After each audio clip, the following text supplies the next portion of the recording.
সারিকা দেবী, জানতে পারলে কিছু? সবকিছু। তাহলে বলে ফেলো, দেরি করে আর। ভাই, আমিও তো আছি। আচ্ছা, তাহলে আপনি শুরু করে দিন। আমিও শুরু করব। হ্যাঁ নিশ্চয়ই। হ্যাঁ, গুড। তবে এবার দেখো, এটা তো তোমরা তখন জেনেই গেছো যে এই মেয়েটাকে গলা টিপে মারা হয়েছে। এর গলার চিহ্নটা দেখে তো তোমরা বুঝতেই পেরেছো, তাই না? হ্যাঁ ডক্টর, আমরা জানি একে গলা টিপেই খুন করা হয়েছে। হ্যাঁ হ্যাঁ, ওর মৃত্যু গলা টেপার জন্যই হয়েছে। আর গলা কোনো বেল্ট দিয়ে টেপা হয়েছিল। সেটা কি করে জানা গেল? দেখো, এর গলার ওপর যে চিহ্নটা রয়েছে সেটা তো এইরকম চওড়া। আর মন দিয়ে দেখো, কোথাও কোথাও গাঢ় আছে আর কোথাও কোথাও হালকা। আর যদি কোনো দড়ির মতো কিছু দিয়ে করা হতো তাহলে এই চিহ্ন এত চওড়া হতো না, এই বেল্টের মতো। আর পুরো গলাটাতে একই ধরনের হতো, কোথাও হালকা আর কোথাও গভীর, এরকম নয়। এক্সিলেন্ট! কি অসম্ভব ইন্টেলিজেন্ট আপনারা, ডক্টর সালুখে। পরের জন্মে আমি ফরেনসিক এক্সপার্টই হব। আরে ভাই ফ্রেডি, তুমি পরের জন্মের কথা কেন বলছো? এই জন্মটাই তাকে সামনে নাও না। আরে পরের জন্মের কথা ভাবছে। হ্যাঁ, আমি কি যেন বলছিলাম? আরে আপনি ওই গলা বেল্ট বেল্ট গলা ওই হ্যাঁ, বেল্ট বেল্ট। দেখো, বেল্ট দিয়ে এইভাবে গলাটা চেপে ধরেছে। আর পরে একে পেছন থেকে মাথার পেছন দিকে কোনো ভারী জিনিস দিয়ে আঘাত করা হয়েছে। ডক্টর সালুখে, খুনি যদি একে গলা টিপেই মেরে থাকবে তাহলে পেছন থেকে মাথায় বাড়ি মারলো কেন? আরে ভাই, খুনি চাইনি যে কোনো ভাবেই হোক মেয়েটা যেন বেঁচে না যায়। কখন মারা গিয়েছিল? রাতে 12টা থেকে 2টোর মধ্যে। রাত 12টা থেকে 2টো? এত রাতে এই মেয়েটা কি করছিল? স্যার, হতে পারে যে এ কোনো কল সেন্টারে কাজ করে, নাইট শিফটে। তাছাড়াও এর আইডেন্টিটি তো আমরা জানতে পারিনি। না না, এরকম মনে হচ্ছে না যে ও কল সেন্টার থেকে আসছিল। মেয়েটার জামা কাপড় দেখে মনে হচ্ছে হয়তো কোনো পার্টির থেকে আসছিল। আর বাড়ি ফেরার ঠিক সময়। ঠিক, সারিকা একদম ঠিক কথা বলছে। এ কোনো পার্টিতেই গেছিল, কারণ এর পেট থেকে আমরা মেক্সিকান ফুডের পার্টিকেলস পেয়েছি আর কফি। মেক্সিকান খাবার? হ্যাঁ, এসো আমি দেখাচ্ছি, এসো। এই দেখো, এইগুলো আমরা টেস্ট করেছি আর এর দ্বারাই জানতে পেরেছি ওই যে ফুড ছিল সেটা মেক্সিকান ফুড ছিল। কি কি খেয়ে থাকতে পারে এই মেয়েটা? অ্যাভোকাডো, টমেটো, পেঁয়াজ, চিপস। আর ও হয়তো কফিও খেয়েছিল, কারণ আমরা ভেজিটেবল অয়েল আর কর্নেরও অংশ পেয়েছি। আর একটা সবচেয়ে বড় কথা, এর খাবারের মধ্যে আমরা নাইট্রোজেনের ট্রেসেসও পেয়েছি। অদ্ভুত ব্যাপার, খাবারে নাইট্রোজেন! হ্যাঁ ফ্রেডি, আজকাল ট্রেনটাই এইরকম পড়েছে। সবাই আজকাল এই ধরনের সায়েন্টিফিক খাবারই খাচ্ছে। হ্যাঁ, তো এই মেয়েটা এমন একটা রেস্টুরেন্টে খাবার খেয়েছিল যেখানে সায়েন্টিফিক ভাবে মেক্সিকান খাবার বানানো হয়, যা শরীরের পক্ষে খুবই ভালো। এমন রেস্টুরেন্ট তো শহরে খুব বেশি থাকার কথা নয়।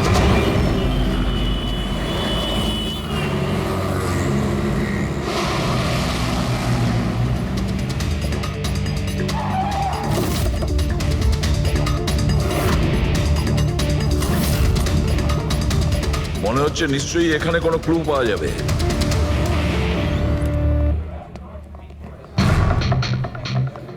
আসুন স্যার, এখানে বসুন।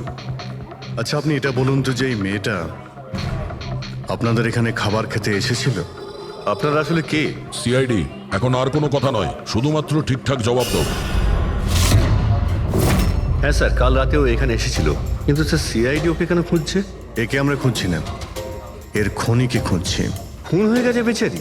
একটা কথা বলুন, এই মেয়েটা কি একা এসেছিল নাকি অন্য কেউ সঙ্গে ছিল? স্যার এসছিল তো একাই, কিন্তু ও কথা বলেছিল অনেকের সঙ্গে। একা এসেছিল তো অনেক লোকের সাথে কথা হলো কিভাবে? আসলে আমাদের রেস্টুরেন্টে কালকে স্পিড ডেটিং নাইট ছিল। Speed dating? স্পিডে তো কার কিংবা বাইক চালানোর কথা শুনেছিলাম স্যার, কিন্তু স্পিড ডেটিং এটা কি ধরনের জিনিস? স্যার স্পিড ডেটিং ইয়াং জেনারেশনের কাছে এখন খুব পপুলার স্যার। বেসিক্যালি ছেলে বা মেয়ের মিটিংয়ের জন্য একটা প্ল্যাটফর্ম তৈরি করা হয়, যাতে ওরা নিজেদের জীবনসাথী বেছে নিতে পারে। মানে যেভাবে ইন্টারনেট থেকে যোগাযোগ হয়, তাই তো? হ্যাঁ স্যার, অনেকটা সেরকমই, তবে ফোকাসটা বিয়ের ওপর নয়, ডেটিংয়ের ওপর হয়, যাতে ছেলেমেয়েরা নিজেদের চিন্তাভাবনা শেয়ার করতে পারে আর যাকে পছন্দ হবে তাকে জীবনসঙ্গী করতে পারে। মানে যে কেউ যে কোনো লোকের সঙ্গে কথা বলতে পারে, আলাপ করতে পারে আপনাদের এই স্পিড ডেটিং এর মাধ্যমে? হ্যাঁ স্যার, প্রত্যেকটা মেয়ে আলাদা আলাদা টেবিলে বসে, আর ছেলেদের কাছে 5 মিনিট সময় থাকে তাদের সঙ্গে কথা বলার জন্য। মেয়েরা কথাবার্তার ভিত্তিতে তাদের লিস্ট থেকে 10-এর মধ্যে মার্কস দিতে থাকে ছেলেদের, আর ডেটিং এজেন্সি এই মার্কসের ভিত্তিতে ছেলে মেয়েদের জীবনসঙ্গী বেছে দেয়। আচ্ছা, কতজন এসেছিল এই আপনাদের স্পিড ডেটিং এ? স্যার 10টা ছেলে আর 10টা মেয়ে ছিল। খুব ভালো ইভেন্ট হয়েছিল স্যার।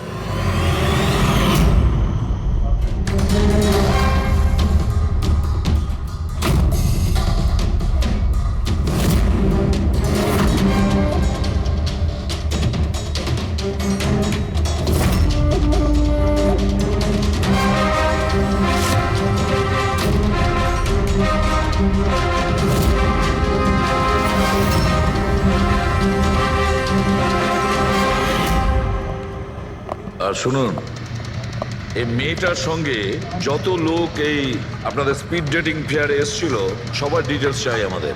রাইট স্যার, আসুন।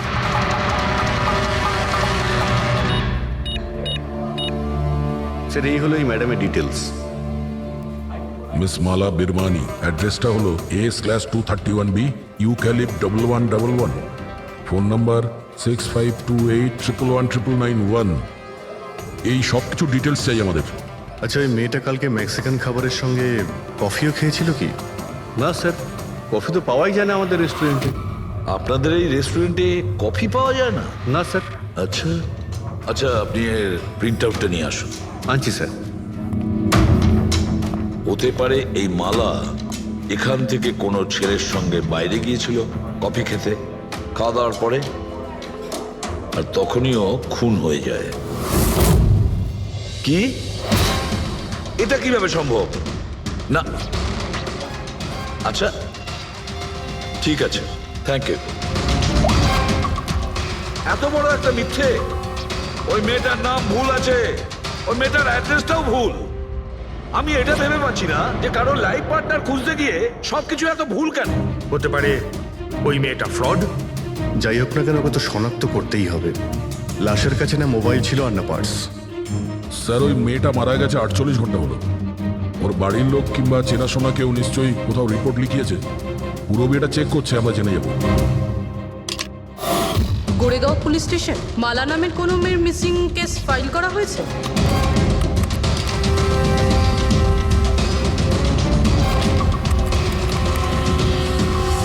আচ্ছা, গ্রেট, থ্যাঙ্কস।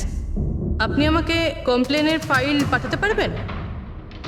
আর হ্যাঁ, প্লিজ আপনি ওর পরিবারকে কিছু জানাবেন না। স্যার, হ্যাঁ, স্যার, এই মেয়েটার আসল নাম মালিনী, আর মরুর এলাকাতে ওর মিসিং কমপ্লেন ফাইল হয়েছিল। মিসিং কমপ্লেন ওর স্বামী আর শ্বশুর শাশুড়ি করেছে স্যার। কি? একজন বিবাহিত মহিলা, সে স্পিড ডেটিংয়ে? সেটাই তো, আর সেটাও আবার কোনো নকল নাম দিয়ে। হ্যাঁ বলুন। সিআইডি।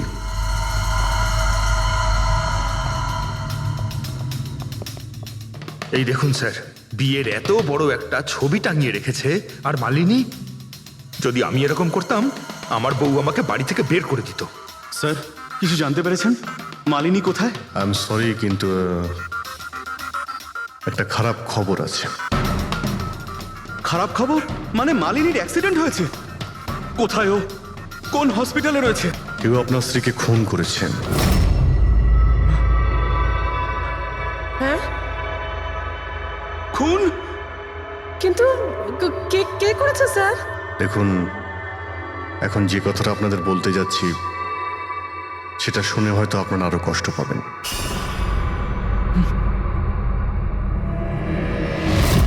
Speed dating? সেটা আবার কি স্যার? এটা এমন একটা প্রোগ্রাম যেখানে ছেলে মেয়েদের দেখা হয় তাদের জীবন সঙ্গী বেছে নেওয়ার জন্য। আর মৃত্যুর রাতে মালিনী এরকমই প্রোগ্রামে গিয়েছিল। আমার পোড়া কপাল, আমার ছেলে ঘরে থাকতে ও আরেক জীবন সঙ্গী খুঁজতে চলে গেল। ব্যাস, এটাই তো বাকি ছিল। বংশের নাকে ঝমা কষা দিয়েছে ও। স্যার, মনে হচ্ছে আপনাদের কিছু একটা ভুল হচ্ছে। আমাদের বিবাহিত লাইফ তো খুব ভালোই চলছিল, তাহলে ও নতুন পার্টনারের কিসের প্রয়োজন পড়লো? আফসোস এটাই যে এই প্রশ্নের উত্তর দেওয়ার জন্য মালিনী এখন বেঁচে নেই। সেই জন্য এর উত্তর এখন তো আপনাকেই দিতে হবে। বলতে পারেন আমরা খুব সাধারণ একটা পরিবার, ছিলাম অন্য জায়গায়। কিছুদিনই হয়েছে আমরা এখানে এসে থাকছি। আপনার অ্যারেঞ্জ ম্যারেজ ছিল নাকি love marriage? Sir, arrange marriage ছিল। গত বছরই মালিনীর মেডিকেল এক্সাম শেষ হওয়ার পরেই আমরা দুজনে বিয়ে করে নিই। কোনো ঝগড়া বা কিছু? স্যার, না স্যার, তেমন তো আমাদের মধ্যে কোনো ঝগড়া হয়নি। এর জন্য তো আরও চিন্তা হচ্ছে যে ও স্পিড ডেটিংয়ে যেতে গেল কেন। আচ্ছা, আপনি এটা বলুন যে রাতে মালিনীর খুন হয়েছিল আপনি কোথায় ছিলেন? স্যার, আমি আমার অফিসে কাজ করছিলাম। সেদিনকে অফিসে আমার অনেক কাজ ছিল, অনেক রাত পর্যন্ত আমি কাজ করেছি। কত রাত পর্যন্ত? এই ধরুন রাত 1:30 পর্যন্ত।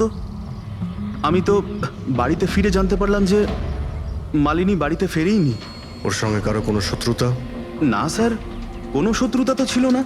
স্যার, আমার মনে হচ্ছে ওর গয়না লুট করার জন্য কেউ হয়তো এরকম। না, গয়না লুট করার জন্য খুন হয়নি, কারণ ওর ডায়মন্ড রিং আর দামি গাড়ি সবকিছুই ঠিকঠাক ছিল। তাহলে ওকে নিশ্চয়ই ওই স্পিড ডেটিং এর লোকই মেরে থাকবে। আমি তো আগে থেকেই জানতাম যে ওই মেয়েটা মোটেই ঠিক নয়। ঠিক নয় মানে? ও তো বাড়িতে পাই রাখতো না। ওর পায়ে ওই যে কি যেন বলে, হুইল ছিল, হুইল। রাত দিন দেখো বাড়ির বাইরেই টোটো করে বেড়াচ্ছে, আর যে কোনো অচেনা লোকের সঙ্গে বকবক করছে। আমরা যদি কখনো ওকে কিছু বলতে যাই, তেড়া উত্তর দিত। একটু চুপ করো তো মা। আরে চুপ করবো কি রে, আমাকে বলতে দে তুই। আর ও যতক্ষণ বাড়িতে থাকতো একটা কুটো নেড়ে দেখতো না। যখনই দেখো তখনই ল্যাপটপ আর ক্যামেরার মধ্যে ডুবে থাকতো। ল্যাপটপ আর ক্যামেরা, ওগুলো আমরা দেখতে পারি?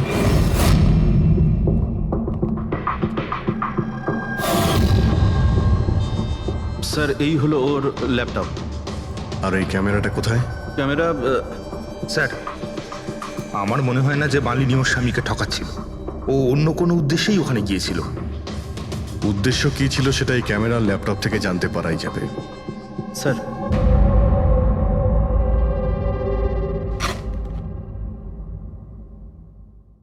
ক্যামেরা কোথায়? ব্যাগ তো খালি।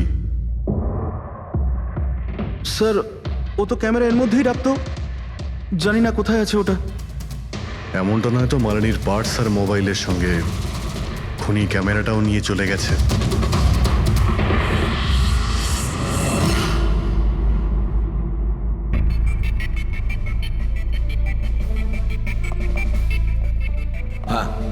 স্যার, এই স্পিড ডেটিং এর কনসেপ্টটা তো বেশ ভালো, কিন্তু যদি সাবধান না থাকা হয় তো খুবই ক্ষতি হতে পারে। হ্যাঁ স্যার, এদের মধ্যে কেউ ক্রিমিনালও হতে পারে। একদম ঠিক, কিন্তু এই সাবধানতাটা ইভেন্ট ম্যানেজারের এবং সমস্ত পার্টিসিপেন্টদের এটা বোঝা উচিত। স্যার, হ্যাঁ, এই সোহনের মিথ্যে কথা ধরা পড়ে গেছে স্যার। এ আমাদের বলেছিল পরশুদিন রাতে ও নিজের অফিসে কাজ করছিল রাত্রি 1:30 পর্যন্ত, কিন্তু ওর মোবাইল ডিটেলস অন্য গল্প বলছে। ওর অফিস আন্ধেরিতে, আর এই দাদা বান্দ্রাতে ছিল রাত 11:30 থেকে 12:30 অবধি, সেই রেস্টুরেন্টের কাছে যেখানে মালিনী গিয়েছিল স্পিড ডেটিং এর জন্য। এখনই ওকে ডেকে পাঠাও।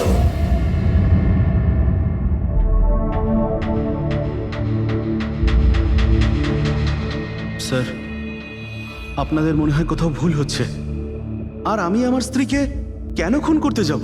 মাননী যখন মিথ্যে কথা কেন বললে? রাত 1:30টার সময় অফিসে ছিলে কি? স্যার, আমি তো স্যার, সত্যি এটাই যে তুমি মালিনীকে ওই রেস্টুরেন্টে দেখেছিলে ওই ছেলেদের সঙ্গে কথা বলতে। তুমি রাগে উন্মাদ হয়ে যাও আর সেই জন্য তুমি ওকে খুন করো। না না স্যার, আপনি যাই বলছেন তার মধ্যে অর্ধেক সত্যি অর্ধেক মিথ্যে। হ্যাঁ, আমি সেদিন রেস্টুরেন্টে গিয়েছিলাম, আমি ওখানে মালিনীকে দেখেছিও, কিন্তু কিন্তু আমি ওকে মারিনি স্যার। আর আর আপনাদেরকে আমি মিথ্যে কথা বলেছিলাম কারণ আপনারা যেন আমাকে না সন্দেহ করেন। তুমি মালিনীকে মারোনি, তাই তো? ঠিক আছে। আচ্ছা, 1 মিনিটের জন্য ভেবে নিলাম যে তুমি সত্যি কথা বলছো, যে তুমি মালিনীকে খুন করনি, কিন্তু সেই কথাটা বোঝাও আমাকে।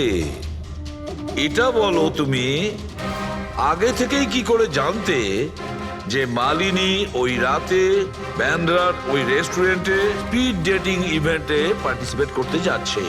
স্যার, মালিনী কয়েকদিন ধরে কেমন ধরনের ব্যবহার করছিল জানো? না রাত না দিন যখনই মন চাইতো বাড়ি থেকে বাইরে বেরিয়ে যেত। যখনই আমি এই ব্যাপারে ওর সাথে কথা বলতে যেতাম তো তো তো অজুহাত দেওয়া শুরু করতো। তারপরে সেদিন রাতে আমার বন্ধুর মারফত আমি জানতে পারি যে ও ব্যান্ড্রার একটা রেস্টুরেন্টে বসে আছে।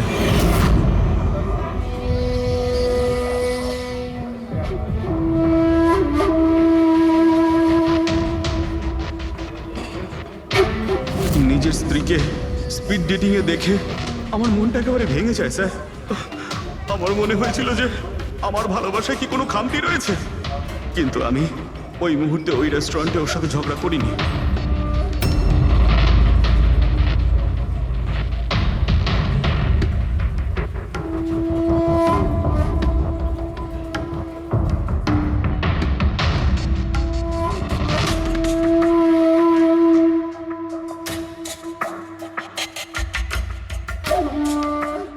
আর যখনই ও বাইরে চলে এসেছিল আমি কিছু বলার আগেই ও অটো অটো ধরে তাড়াতাড়ি চলে যায়।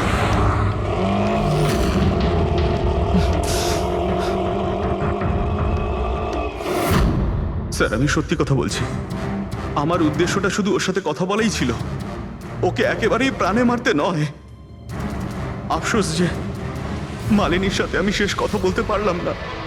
এখন এই রহস্য সারা জীবন রহস্য হয়েই থেকে যাবে যে ও আমার সাথে প্রতারণা করলো কেন।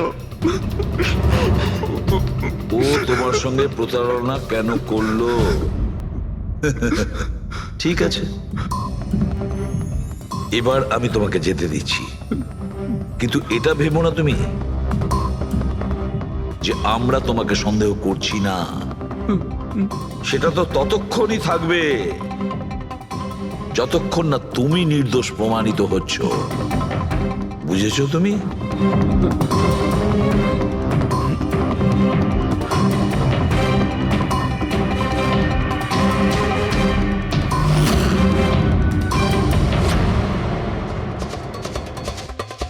স্যার এই যদি না হয় তাহলে সন্দেহ ওদের দিকেই যাচ্ছে যারা মালিনীর সঙ্গে ওই দিন রাতে ছিল। রবি, কিছু জানতে পারলে?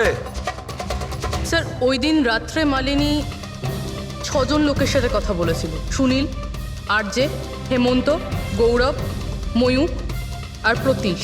একটা কাজ করি আমরা, ওই 6 জনকে রেস্টুরেন্টে ডাকো, ভালো করে জিজ্ঞাসাবাদ করতে হবে। খুনি নিশ্চয়ই এদেরই মধ্যে কেউ হবে। স্যার এই কেসটা তাড়াতাড়ি সলভ করুন না, আমাদের রেস্টুরেন্টের খুব বদনাম হচ্ছে। একটা নিরীহ মেয়ে খুন হয়েছে, হ্যাঁ, আর তুমি তোমার রেস্টুরেন্টের নাম নিয়ে পড়ে আছো। শুধু নিজের ব্যাপারে তুমি ভাবছো, একটু সমাজের ব্যাপারেও ভেবে দেখো। হ্যাঁ স্যার, হ্যাঁ, স্যার সবাইকে আধ ঘন্টার গ্যাপে গ্যাপে ডেকেছি। ঠিক আছে, গুড। একটা কথা ঠিক করে বলো, যখন এখানে ইভেন্ট চলছিল তখন তুমি এখানেই ছিলে তো? হ্যাঁ স্যার। তাহলে যদি এদের মধ্যে কেউ আমাদের কাছে মিথ্যে কথা বলে, কোনো কিছু লুকোনোর চেষ্টা করে, তাহলে সঙ্গে সঙ্গে আমাদের বলে দেবে, কেমন? ঠিক আছে স্যার। স্যার মেয়েটা সুন্দরী ছিল, কিন্তু ততটাই বোরিং। ওর প্রতিটা কথা আমার মাথার উপর থেকে বাউন্স করে চলে গেছে। স্যার ও তো আমার সাথে বেশি কথাও বলেনি। হতে পারে যে আমাকে দেখে ও লজ্জা পেয়েছিল, বা আমাকে ওর আদৌ পছন্দ হয়নি। স্যার ও আমার সঙ্গে ছিল আবার ছিলও না। ছিল অথচ ছিল না মানে? স্যার অ্যাকচুয়ালি ও কথা তো আমার সঙ্গেই বলছিল, কিন্তু ওর মন অন্যদিকে ছিল, বারবার অন্য কাউকে দেখছিল। স্যার আমার মনে হয় ও আমার এবং আপনাদের সবার সময় নষ্ট করছে। ওর লাইফ পার্টনার বেছে নেওয়ায় কোনো ইন্টারেস্টই ছিল না স্যার। তার থেকেও বড় কথা স্যার, ওর মন অন্য কোথাওই ছিল। স্যার আমার তো ওকে খুবই পছন্দ হয়েছিল, কিন্তু মনে হয় ওর আমাকে পছন্দ হয়নি। ওর মনে হয় আরেকজনকে পছন্দ হয়েছিল, যার সাথে ও খুব হেসে হেসে কথা বলছিল। সে কে? গৌরব। হ্যাঁ স্যার, আমাদের টিউনিং তো খুব ভালো সেট হয়েছিল। ইনফ্যাক্ট আমরা অনেক কথাই বলেছিলাম। কি কি কথা হয়েছিল মালিনীর সাথে? জেনারেল কথাবার্তা sir, favourite hobbies, favourite movies, favourite colour, এইসব। ইনফ্যাক্ট ও এত বেশি নার্ভাস হয়ে পড়েছিল যে ওর জুসটাই আমার উপর ফেলে দিয়েছিল। তাহলে মিটিং এর পরে তোমাদের নাম্বার নিশ্চয়ই এক্সচেঞ্জ হয়েছিল? না স্যার, নাম্বার এক্সচেঞ্জ হয়নি। ও বলেছিল ইভেন্ট শেষ হওয়ার পর 8 ঘন্টার মধ্যে আমার সঙ্গে কফি শপে দেখা করবে। এর পেট থেকে আমরা মেক্সিকান ফুডের পার্টিকেলস পেয়েছি আর কফি। আচ্ছা, তার মানে গৌরব তুমি ওর সঙ্গে কফি শপে দেখা করো ইভেন্টের পরে? কোথায় স্যার, 2 ঘন্টা ওয়েট করেছিলাম কফি শপে, ও আসেইনি। সত্যি বলছো? স্যার মিথ্যে কেন বলবো? ঠিক আছে, আমাদের ওই কফি খাওয়াবে তো? শিওর স্যার, কখনো যাওয়া যাবে? কখনো কেন, এখনই চলো। যাই। বলুন স্যার, কোন কফি নেবেন? তবে এখানকার cold coffee with vanilla ice cream বেশ ফেমাস, আপনি বলে সেটা অর্ডার করতে পারি। আমার জন্য একটা cold coffee with ice cream. Coffee toffee তো খাওয়া হবে, আগে এটা বলো যে তোমরা ওই দিনকে ঠিক কোন জায়গাতে বসেছিলে? ওহ স্যার, আমরা ভেবেছিলাম আমরা কফি খেতে এসেছি, কিন্তু আপনি তো এখনো আপনার তদন্ত চালিয়ে যাচ্ছেন। তদন্ত শেষ হওয়ার পরে কফি খাওয়ার যে মজা সেটা এখন পাবো না। Hello sir. পরশু রাতে সিসিটিভি ফুটেজ আমরা দেখতে চাই ম্যানেজার বাবু। সরি, কিন্তু সিসিটিভি ক্যামেরা তো 1 মাস ধরে আউট অফ ওয়ার্কিং। আর ঠিকও করেননি? স্যার, বিজনেস একেবারে জিরো, ক্যাফেতে অলরেডি লোকসানই হচ্ছে। আমি ভাবলাম যে এর মধ্যে আবার নতুন করে আলাদা এক্সট্রা ফালতু খরচা করে কি লাভ। আচ্ছা, আপনি এই ছবিটা দেখুন। এই মেয়েটা কি এসেছিল পরশু রাতে? স্যার এক্স্যাক্টলি আমার ঠিক মনে তো পড়ছে না। ক্যাফেতে তো অনেক ধরনের লোকজনই আসে যায়। অনেক ধরনের লোকজনই এখানে আসে, তাও ক্যাফে চলছে না বলছেন? স্যার। আচ্ছা, এনার পরশু দিনের বিল আছে নিশ্চয়ই, দেখাবেন আপনি? হ্যাঁ স্যার।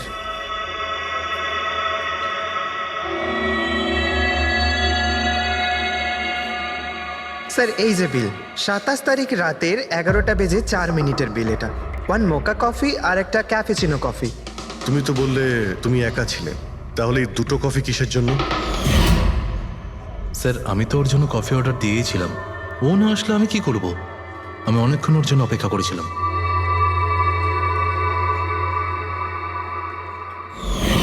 স্যার এবার তো খান আমার সঙ্গে কফি। খাবো, নিশ্চয়ই খাবো, কিন্তু কেসটা শেষ হওয়ার পর। ঠিক আছে স্যার, তাহলে আমি যাই এখন। তুমি যেতে পারো। Thank you very much. Most welcome. Sir, এই কেসটা তো আমার মাথার কল কবজা পুরো ঢিলা করে দিয়েছে। যদি মালিনী এখানে কফি নাই খেয়ে থাকে, তাহলে খেলো কোথায়?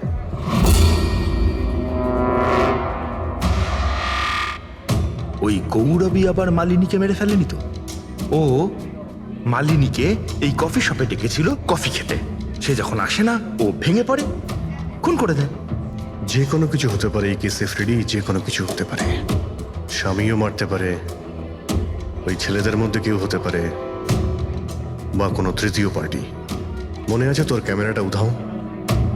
এমন কেউ যার ওই ক্যামেরাতে কোনো ছবি নিয়ে প্রবলেম আছে।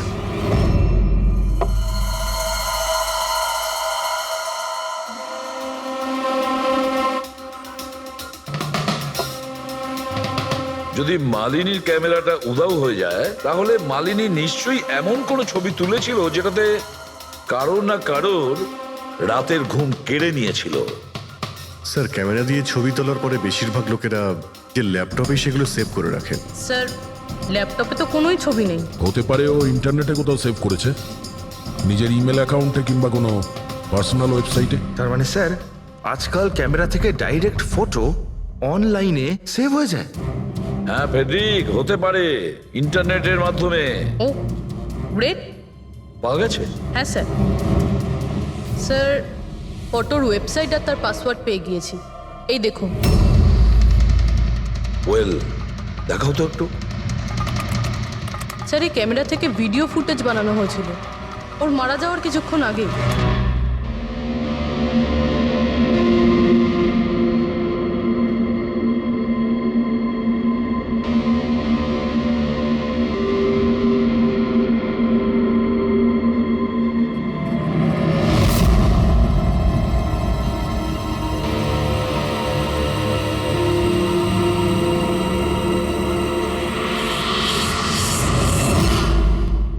এই ফুটেজের জন্যই মালিনীর খুন হয়নি তো? হতে পারে, নিশ্চয়ই হতে পারে। মনে হচ্ছে এই মালিনী কারোর হয়ে স্পাইগিরি করছিল, কারোর মুখোশ খুলে দিতে চেয়েছিল, আর এই জন্যই ও খুন হয়ে যায়। এই মালিনীর সম্পর্কে আমরা এখনো ঠিক জায়গায় পৌঁছতে পারিনি স্যার।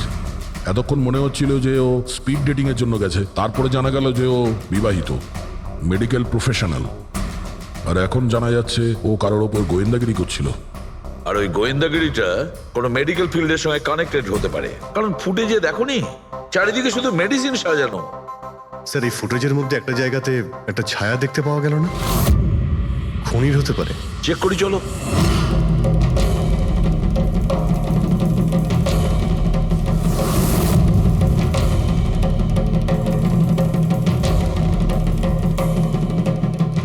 এর মধ্যে যে ডেটগুলো দেখতে পাচ্ছি এ তো এক্সপায়ার হয়ে গেছে। ওষুধগুলোর সঙ্গে অ্যাসিটনও রেখেছে। অ্যাসিটোন?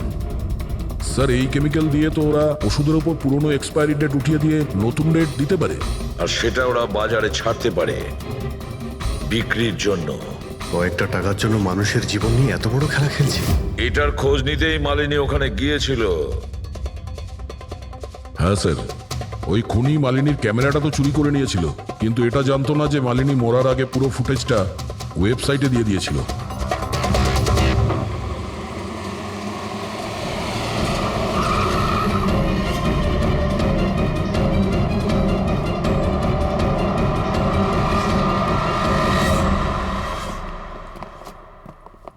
স্যার, আপনারা কাকে খুঁজছেন? আমরা সিআইডি থেকে।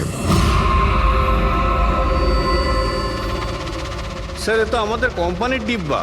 ওটা তো আমরাও দেখতে পাচ্ছি, কিন্তু কি চলছে এই গোডাউনে? পুরনো ওষুধকে নতুন বানানোর ধান্দা চলছে? হ্যাঁ না স্যার, আমাদের এখানে কোনো বেআইনি কাজ হয় না। বরং আমি এটা বুঝতে পারছি না যে এই জায়গাটা কোথায়। আচ্ছা, এটা তোমাদের গোডাউন নয়? স্যার, এটা তো আমাদের কোম্পানির গোডাউন নয়। ইনফ্যাক্ট আমাদের কোম্পানির গোডাউন এই বিল্ডিং এর নিচেই আছে। আপনারা চাইলে চেক করতে পারেন।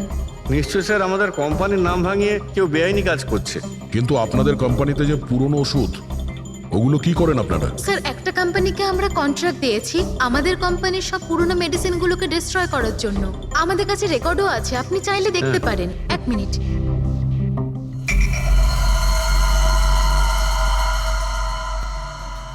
স্যার, এই দেখুন, এখানে কোম্পানির সমস্ত রেকর্ড মেনশন করা আছে।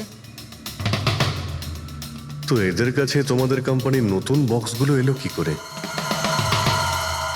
তার মানে পুরো ধান্দাটাই পুরনো ওষুধ নষ্ট করার কোম্পানিতে চলছে। কোম্পানির নাম হলো BTI, medical waste management company.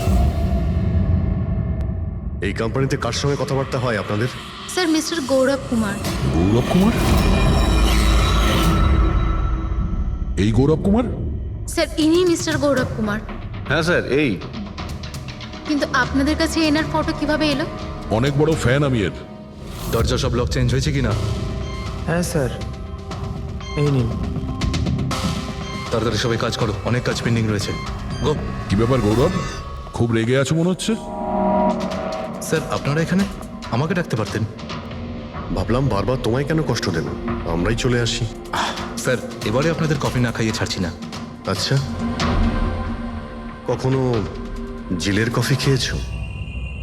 জেলের কফি? হ্যাঁ, অভ্যেস করে নাও, কারণ বাকি জীবনটা তোমার ওখানেই কাটতে চলেছে।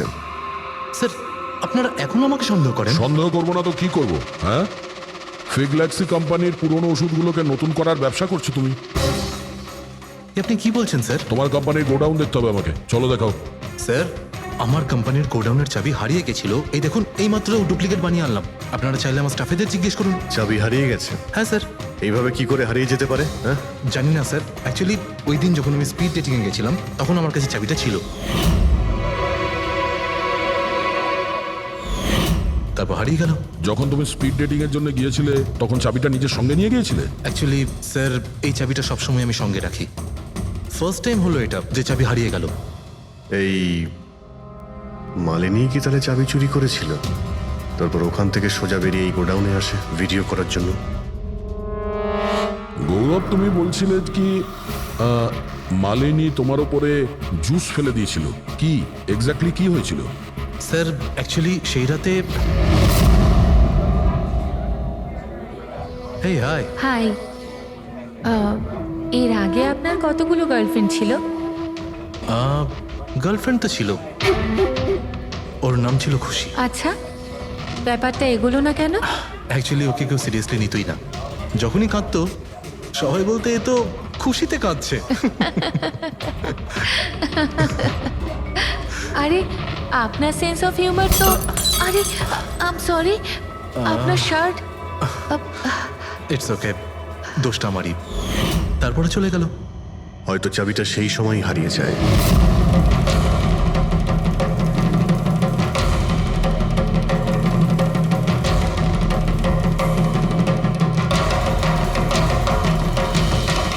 মালিনী চাবি চুরি করেছিল? হ্যাঁ, এখানে এসে তোমার বিরুদ্ধেও প্রমাণ জোগাড় করেছিল, সেই জন্য তুমি ওকে মেরে দিয়েছো। স্যার এসব মিথ্যে। স্যার ওই দিন রেস্টুরেন্টের পর ওর সঙ্গে দেখাই হয়নি। চলো এই গোডাউনটা দেখাও যার চাবিটা হারিয়ে গেছিল। এখন তো নতুন চাবি এসে গেছে না? চলো।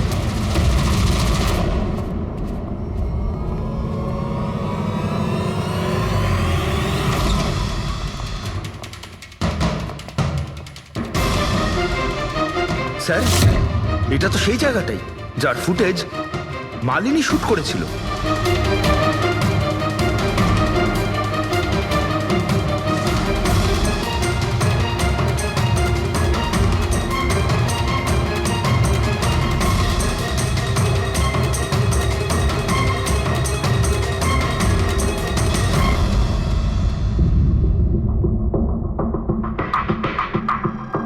তার মানে এখানে পুরনো ওষুধগুলোকে নতুন বানানো হয়, হ্যাঁ? বাহ মিস্টার গৌরব, এইভাবে পুরনো ওষুধগুলোকে নষ্ট করছিলেন আপনি, হ্যাঁ? সবাই তোমাদের উপরে ভরসা করে ওষুধ কেনে, আর তোমরা তাদের বিষ বিক্রি করছো। বিষ? স্যার আমার কথা বিশ্বাস করুন, না আমি এরকম কোনো ওষুধের ব্যবসা করেছি, আর না আমি মালিনীকে খুন করেছি। মিথ্যে কথা বলছো তুমি। ওই রাতে রেস্টুরেন্ট থেকে তোমার কার্ড চুরি করে মালিনী এখানে আসে।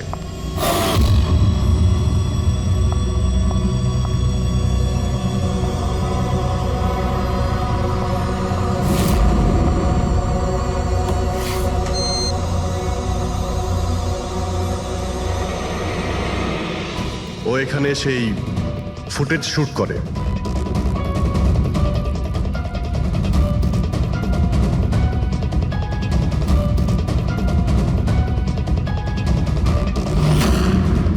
তারপর ও কোনো কফি শপে যায় ইন্টারনেটের জন্য, যাতে ও ফটো আপলোড করতে পারে।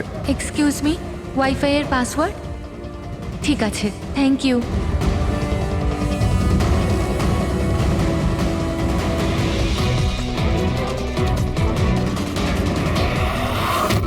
আর যেই ও কফি শপ থেকে বাইরে বেরিয়েছিল তুমি ওকে ফলো করেছো, আর যেই সুযোগ পেয়েছো অমনি ওকে মেরে দিয়েছো, হ্যাঁ? আর ওর লাশটাকে সমুদ্রে ফেলে দিয়েছো। স্যার সেই রাতে আমি গোডাউনে আসিনি। আমার কথায় বিশ্বাস নেই তো? ঠিক আছে, ওয়াচম্যানকে জিজ্ঞেস করুন। ওই ফুটেজে একটা ছায়া দেখতে পেয়েছি, কে ছিল সে? স্যার আমি কি করে জানবো সে কে ছিল? আচ্ছা, এক্ষুনি জেনে যাবো, চলো।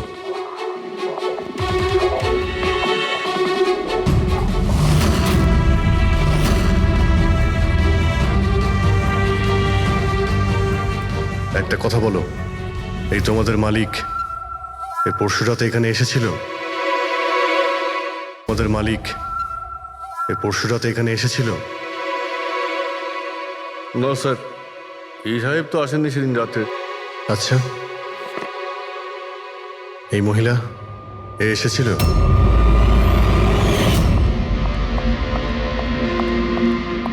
আরে ম্যাডাম, কে আপনি? আর এখানে এই সময় কি করছেন আপনি? আসলে আমি হ্যাঁ? না ভুল অ্যাড্রেসে চলে এসেছি, সরি আরে সরি। আরে শুনুন, আরে হয়তো ওই ছায়াটা এরই ছিল। আর কেউ এসেছিল এই মহিলা ছাড়া? না স্যার, আর কেউ আসেনি সেদিন রাতে। দেখলেন স্যার, আমি বলেছিলাম না আপনাদের আমার কোনো দোষ নেই। আপনারা খামোখা প্রথম দিন থেকে আমার পিছনে হাত ধুয়ে পড়ে আছেন। তোমার পেছনে পড়বো না তো কি করব, হ্যাঁ? এই নকল ওষুধের কালোবাজারি তোমার তদারকিতে হচ্ছে এখানে। স্যার আমি এসব করি না। আমার কাজ হলো ফার্মাসিউটিক্যাল কোম্পানির সঙ্গে কন্ট্যাক্ট করা, যাতে ওরা এসে পুরনো ওষুধ নিয়ে যায়। ইনফ্যাক্ট আমি তো রেগুলার অফিসেও আসি না। আচ্ছা, রেগুলার বেসিসে এই গোডাউনে নজর কে রাখে? তোমার কোনো এমপ্লয়ি তো আছে এখানে? হ্যাঁ স্যার, প্রতীশ, ও এখানকার অপারেশন ম্যানেজার। প্রতীশ? আচ্ছা, ওই ডেটিং এর ইভেন্টে প্রতীশের সঙ্গে কথা হয়েছিল, ও ছিল না ওখানে? হ্যাঁ স্যার।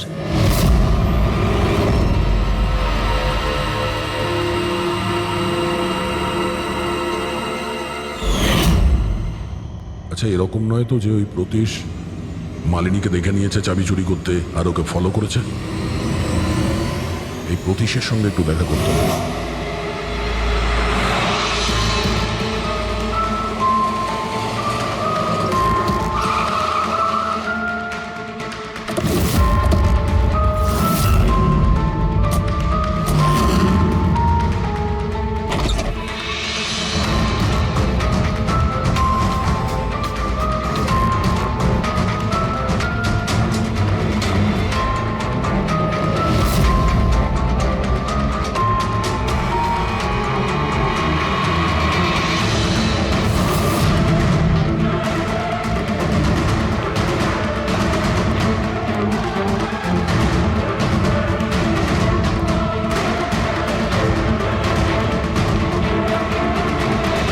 স্যার, এই ভাঙা মোবাইল, ক্যামেরা আর পার্সটা পেলাম।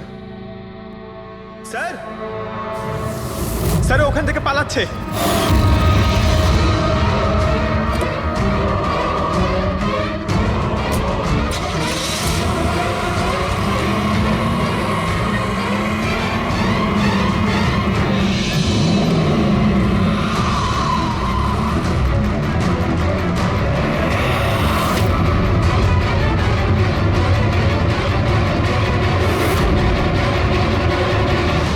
দেখো, মিথ্যে কথা বলে আর কোনো লাভ নেই। সিআইডি সবকিছু জানতে পেরে গেছে। স্যার ভুল করে ফেলেছি আমি। মালিনী সিবিটি হসপিটালে কাজ করত, ওষুধ রিয়াক্ট করা বন্ধ করে দিয়েছে। তখন দেখি কিছু পেশেন্টস মারাও যায়। তারপর ওর মাথায় জেদ চাপলো যে ও জেনেই ছাড়বে যে ওষুধ কাজ কেন করছে না, এর পেছনে কে আছে। মালিনী সন্দেহ হয়েছিল তোমার ওপরে আর তোমার কোম্পানির ওপরে, সেই কারণে ও গোয়েন্দাগিরি করতে ওখানে চলো স্পিড ডেটিং এ পৌঁছেছিল, যেখানে তুমি আর এই গৌরব যাচ্ছিল। হ্যাঁ স্যার, কিন্তু আমি কি করতাম? আমি বাধ্য ছিলাম স্যার, অসহায় ছিলাম। আমার একটা অন্যায় লুকোনোর জন্য আমি আরেকটা অন্যায় করলাম। মেরে ফেলেছি মালিনীকে, আমি মেরে দিয়েছি ওকে আমি।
মোবাইল আর পার্স কেন চুরি করেছিলেন?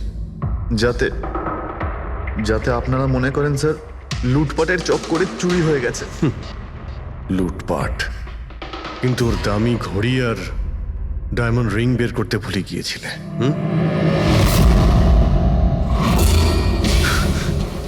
তুই আমার স্ত্রীকে খুন করেছিস, আজ তোকেই আমি মেরে ফেলে দেবো। ছাড়বই না আমি তোকে কিছুতে। ওকে শাস্তি আইন দেবে, ও অবশ্যই মারা যাবে, কিন্তু তোমার হাতে নয়, ফাঁসির দড়িতে ঝুলে।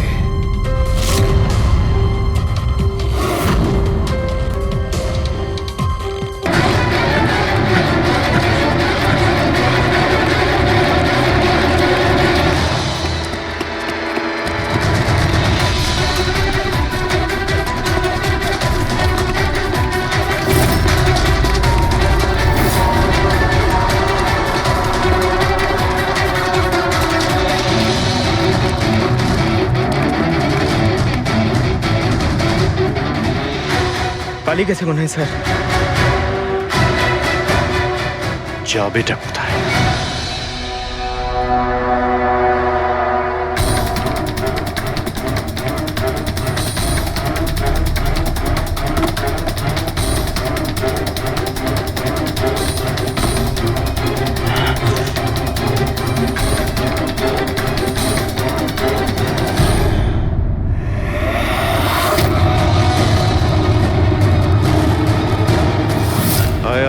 তোরই বাড়ি এটা। দৌড়াচ্ছিস কোথায়? হ্যাঁ, সিআইডি থেকে পালানো তো সহজ নয়। আমার একটা গুণ আছে, যখন আমি রেগে যাই তখন অপরাধীর খারাপ সময় শুরু হয়ে যায়। এর তো খারাপ টাইম শুরু হয়ে গেছে স্যার।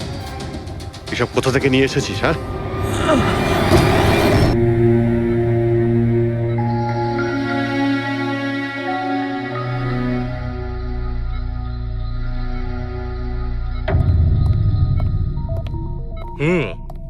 বাবা, তোমার এই স্টুডেন্টরা তাদের ভালোবাসায় তোমাকে বিগড়ে দিচ্ছে খালি, তাই না? তোমার তো খুব ভালোই লাগছে। জিজ্ঞাসা করা যাক, কি হলো বলো?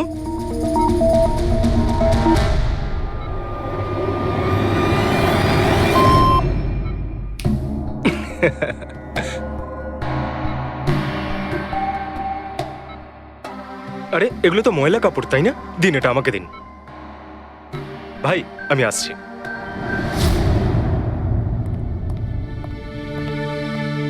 স্যার এখন কেমন আছেন? ভালোই আছে, আর আগের থেকে বেটার রয়েছে। আর সেটা শুধুমাত্র তোমাদের জন্যই সম্ভব হয়েছে। যদি তোমরা এখানে রোজ না আসতে, তাহলে হয়তো উনি সুস্থ হতে পারতেন না। আরে দাদা, এভাবে বলো না। স্যার তো আমাদের কাছে মা বাবার থেকেও বড়। একদম ঠিক। আর আমরা জীবনে যা কিছু শিখেছি সবকিছু স্যারের জন্যই হয়েছে। হ্যাঁ, এইভাবে তোমরা যদি আমাদের পাশে এসে না দাঁড়াতে, হয়তো আমরা দুজন এইভাবে বাবার দেখাশোনা করে উঠতে পারতাম না।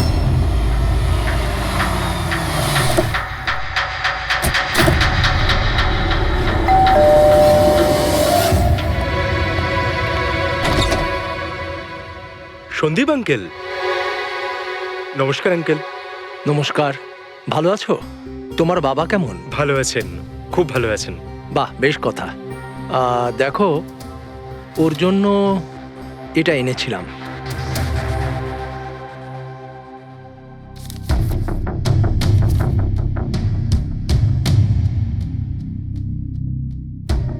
আঙ্কেল, 25 লাখ টাকা চেক? হ্যাঁ মা, আজ জ্ঞানদীপ ইনোভেশনস এর 5 বছর পূর্তি। সেটার উপহার ভাবতে পারো।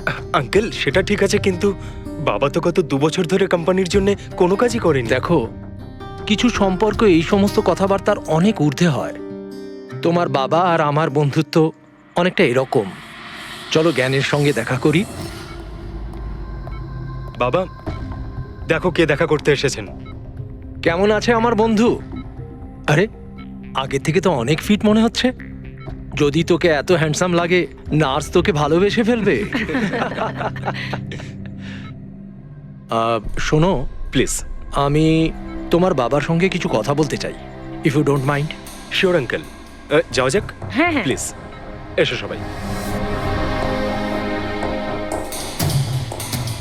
ওনার এই চেকটার জন্য আমাদের সত্যি খুব হেল্প হয়ে যাবে। হ্যাঁ, পাপার জন্য একটা অ্যাডভান্স বেড নিয়ে আসতে পারি, তাই না? হ্যাঁ। আরে স্যার, স্যার কি হলো? স্যার কি হলো? লাইট অন্ধকার কেন এখানে? লাইট কি হলো? কি হলো? সন্দীপ আঙ্কেল?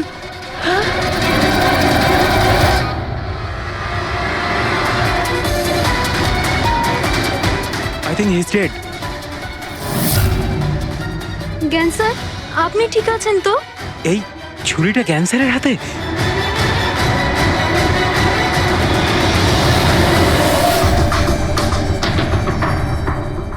আচ্ছা, তুমি এটা বলছো যে তোমার বাবা জ্ঞানবাবুর হাতে ছুরি ছিল, কিন্তু উনি সন্দীপবাবুর খুন করেননি। স্যার, উনি কিভাবে খুন করতে পারেন?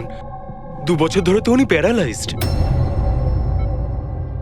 ওনার সিএলআইএস হয়েছে। Complete locking syndrome. হ্যাঁ স্যার, এই পরিস্থিতিতে শরীরের কোনো অংশই কাজ করে না, এমনকি চোখের পাতা পর্যন্ত পড়ে না। ওনার প্যারালাইসিস হলো কি করে? স্যার, 2 বছর আগে বাবার একটা অ্যাক্সিডেন্ট হয়েছিল। অদ্ভুত ব্যাপার, 2 বছর আগে ওনার অ্যাক্সিডেন্ট হয়েছিল, তখন থেকে উনি বিছানায়। তাহলে ওনার হাতে ছুরি এলো কি করে? স্যার, এটা অসম্ভব। খুন জ্ঞান স্যার নয়, অন্য কেউ করেছেন। আরে কিন্তু ছুরি তো ওনার হাতেই ছিল। হয়তো খুনি এই কাজটা করেছে। তার মানে হলো এই রুমে জ্ঞানবাবু আর সন্দীপবাবু ছাড়া আরো কেউ ছিল? না স্যার, আমরা সবাই তো নিচেই ছিলাম। হ্যাঁ স্যার, আর ঘরে তো আর কেউ ছিল না স্যার। তার মানে তুমি এটা বলতে চাইছো যে এই খুন জ্ঞানবাবু করেছেন? না স্যার, আমি সেটা বলতে চাইনি। তুমি কি বলতে চাইছো? সন্দীপ তাহলে নিজেকেই ছুরি মেরেছে আর মারা যাওয়ার আগে ছুরিটা ওনার হাতে ধরিয়ে দিয়ে যায়? হ্যাঁ, আবার এমন নয় তো যে জ্ঞানবাবুর কোনো শরীর খারাপই নয়, শুধু অ্যাক্টিং করছেন? স্যার আপনি এসব কি বলছেন? যেটা আপনি শুনলেন, যদি আপনার কোনো আপত্তি না থাকে আমরা আপনার বাবাকে আরেকবার চেক করতে চাই। করুন আপনি, আমরা কি মিথ্যা বলছি নাকি? দেখে নিচ্ছি।